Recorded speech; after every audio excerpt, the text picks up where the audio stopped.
International rating एजेंसियों ने इस मुल्क की आलमी रेटिंग कम कर दी। मुल्क अनारकी में है, हालात सख्त तशवीशनाक हो चुके हैं। तो ये बड़ी अच्छी साइन है इंडिया के लिए और इंडिया के लोगों के लिए कि अगर दुनिया उनसे ट्रेड करना चाह रही है। इंडियन करेंसी का फ्यूचर बेहतर लग रहा है डॉलर्स के हवाले से, और उनके आपको पता है कि रिजर्व्स बहुत बेहतर हैं और वो एक स्टेबल कंट्री है। आईटी की फील्ड में उनके फॉरेन जो रिजर्व्स हैं वो बहुत बेहतर हैं। तो बात ये है कि हम अगर इसको कंपेयर करें विद पाकिस्तान, तो पाकिस्तान के जो इकोनॉमी है उसमें जो हमारी पॉलिटिकल कंडीशन है, किसी एक गवर्नमेंट को स्टेबल नहीं होने दिया जाता। अगर इंडिया ने अगर ये स्टेप जो सा ले लिया है तो ये उनके लिए बहुत अच्छा होने वाला है और उनकी जीडीपी इससे बहुत ज़्यादा ऊपर जाने वाली है, उनकी इकोनॉमी बहुत ज़्यादा स्ट्रॉन्ग होने वाली है अगर ये वाकई स्टेप उन्होंने ले लिया। क्योंकि इस वक्त डॉलर डबल सेंचुरी क्रॉस करने वाला है। पाकिस्तान की करेंसी तो ऑलरेडी पहले इंडिया से काफ़ी डाउन थी और इस तरह अगर बाकी कंट्रीज इंडिया की करेंसी को प्रायोरिटी देती रहीं तो पाकिस्तान की करेंसी तो मज़ीद डाउन हो जाएगी। देखिए, हमें होपलेस नहीं होना चाहिए, हमारे पास अल्लाह पाक का शुक्र अदा करना चाहिए। ऐसे रिसोर्सेज हैं कि अगर इनको बेहतरीन तरीके से मैनेज किया जाए तो इंशाल्लाह विद इन 2-3-4 ईयर्स हम जो है ना वो दुनिया को कम्पीट कर सकते हैं।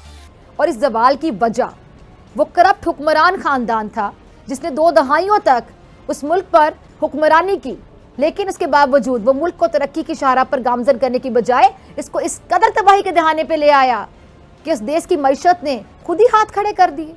और ये भी उस लिस्ट के अंदर है कि आहिस्ता आहिस्ता बढ़ते फ्यूचर में इंडियन रुपी जो है वो ग्लोबल रिस्पेक्ट हासिल कर लेगा। क्या आपको लगता है इसके बारे में, आपकी क्या राय है कि अगर हम पाकिस्तान की हिस्ट्री या किसी भी हिस्ट्री में देखें तो जब भी ट्रेड होती है वो डॉलर्स में होती है, लेकिन 35 कंट्रीज़ में अरब ममालिक भी और यूरोपियन कंट्रीज़ भी हैं, क्यों?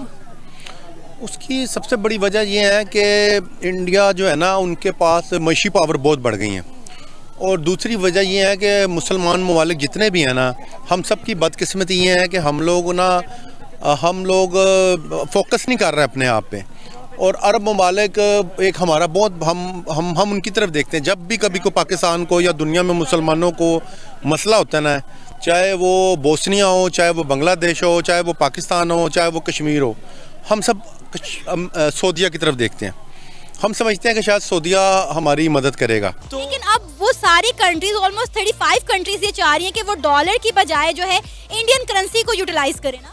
नहीं, सारी countries I don't think so कि इस चीज़ के ऊपर एग्री करेंगी। हाँ, इंडिया का पॉइंट ऑफ व्यू हो सकता है कि वो चाहते हैं कि वो उनकी इंडियन करेंसी जो है वो इतनी पावरफुल हो कि बाकी कंट्रीज जो हैं उसको ऑन डिमांड लेके आएँ कि वो उनके अंदर उनकी करेंसी के अंदर ट्रांजेक्शन करें। हमारे मुल्क पर इस वक्त ऐसे हुक्मरान मुसल्लत हैं जिन पर अरबों रुपए की करप्शन के इल्ज़ाम है। ये भी श्रीलंका की तरह मौरूसी सियासत का शिकार रहा है।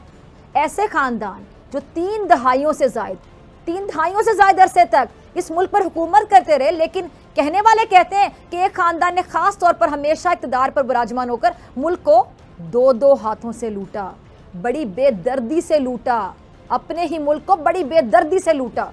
ये खानदान अपने आप को खुशहाल करता चला गया, अपने माल में असासों में इजाफा करता चला गया, लेकिन मुल्क की आवाम बेहाल होती चली गई। इस हुक्मरान टोले ने भी रजीम चेंज में सहूलतकारी करके ज़बरदस्ती की हुकूमत हासिल की और तब से अब तक मुल्क दिवालिया होने की तरफ तेज़ी से बढ़ रहा है।